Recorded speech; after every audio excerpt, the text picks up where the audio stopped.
Let's start in the commodity sector, where Shell is being sued in London yet again over oil spills in the Niger Delta. Now, this is the second time in 5 years this is happening. Two communities are claiming compensation this time round, and they also want the company to clean up their land.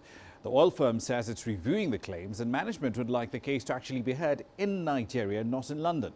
In the first case, Shell agreed to clean up the spills, but Amnesty International says 4 spill sites are still contaminated. Back in 2011, the United Nations estimated that a cleanup in the Delta could take decades to complete. Shell has consistently blamed sabotage for the oil leaks, while militants are known to sabotage pipelines in the region.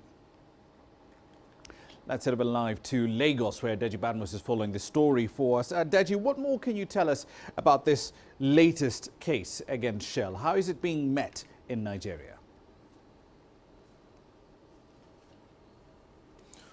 Well, first off, Rama, we haven't had any widespread reaction yet. The government has not reacted to it.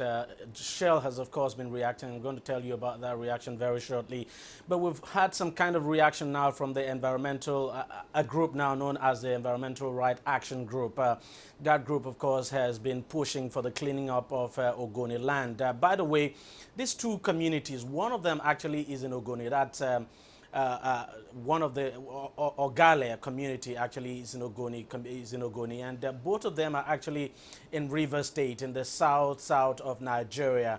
And what we are getting from the Environmental Rights Action Group is that well, that the case is good, because basically what they are saying is that if these two communities now won the case, eventually they would get compensation. Now, you remember there was a UNEP report. There's still a UNEP report, a United Nations Environmental Protection report now, that ordered the cleaning up of Ogoni community as a whole. Now, that report did not make provision for compensation. And one of the reasons some experts are saying these communities have decided to come up with this case is just because they want compensation, because that report did not provide for some kind of compensation at all. And of course, remember what happened in January when Bodo community, another community that was affected by the pollution, got settled by Shell. And so these communities, you know, they're just taking the cue from that, and they're demanding compensation.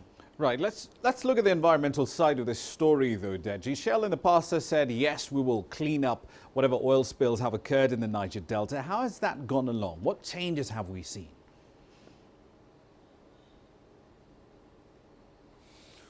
Well, first is that cleaning up has actually not started. Shell has issued a statement saying it is committed to that cleaning up, and that it is determined to follow up with the 18-month program recommended by the UNEP report. So it says it is committed to that, you know, cleaning up. But that the only one of the reasons why it hasn't done anything so far is just because it's been difficult for its officials to access that community because of the rising speeds of violence in that area. That's what Shell has been saying. But then we must not also forget that President Buhari has also committed to cleaning up that area. And he says it's just a question of time before the end of this year, the whole process would begin.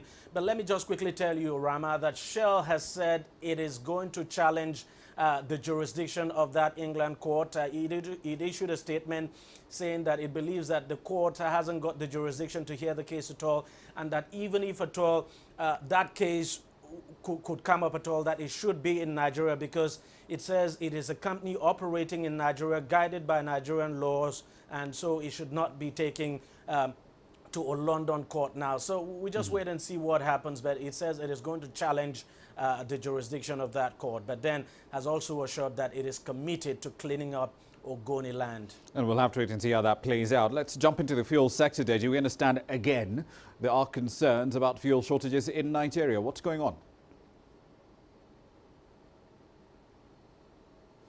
Well, Rama, I can just tell you straight away that the queues are back at filling stations. It's been very difficult to get fuel, and too bad. Every passing day, the situation is getting worse, despite assurances from the Nigerian National Petroleum Corporation saying the problem would ease off. This is what you see at any filling station dispensing fuel at the moment in the country, especially in major cities like Lagos and Abuja. For the past 3 days, Nigerians have been battling a sudden scarcity of petrol. which appears to be getting worse every passing day. The irony of the situation is that it comes at a time when there's a supply glut of crude across the world, which has forced prices down for a sustained period. It's a situation some motorists simply can't understand. And even Nigeria is having issues selling the petroleum products that we are producing. So how come we are facing fuel scarcity in this country? And this one is even coming too sudden. We don't really know the problem, why there is no fuel. At the heart of this sudden scarcity is foreign exchange. Importers say they have been finding it difficult to source foreign exchange from commercial banks, and so they have not been able to import refined petrol. Nigeria now rations the sale of forex following the depletion of its reserves. The government has seen a significant drop in its forex earnings as a result of the fall in global crude prices. But energy expert Bala Zaka says the solution to the perennial problem of petrol scarcity in the country is domestic refining. If we had been refining internally, right, what will have happened will have been getting the crude oil from the wellhead in Naira. We will refine it in Naira, sell to Nigerians or distribute it to Nigerians in what? In Naira. Nigerians will buy it in Naira. If we have been doing that, then we will free ourselves from exchange rate differentials. Nigeria is Africa's largest oil producer, but it currently imports over 70% of its refined petroleum products. Its local refineries have never worked to their optimal capacity, even after several turnaround maintenance. The government says the latest scarcity will disappear in a matter of days.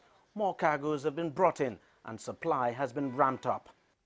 Meanwhile, President Buhari's recent meetings with the leaders of Saudi Arabia and Qatar to seek to stabilize oil prices is being greeted as something positive, but experts are warning it might still not be enough to shore up prices. He cannot be able to directly influence the price of petroleum or crude oil. The reason is because crude oil is an international commodity, and the price of crude oil is being determined by the interplay of activities or externalities that are beyond a single president or just the meeting a president of an OPEC country will have and another OPEC country. Well, it still remains to be seen what effect the president's recent diplomatic mission to the Middle East would have on the price of crude, if any. But back home, Nigerians are eager to see him do something to quickly end this latest round of petrol scarcity. Deja Badmo, CCTV, Lagos.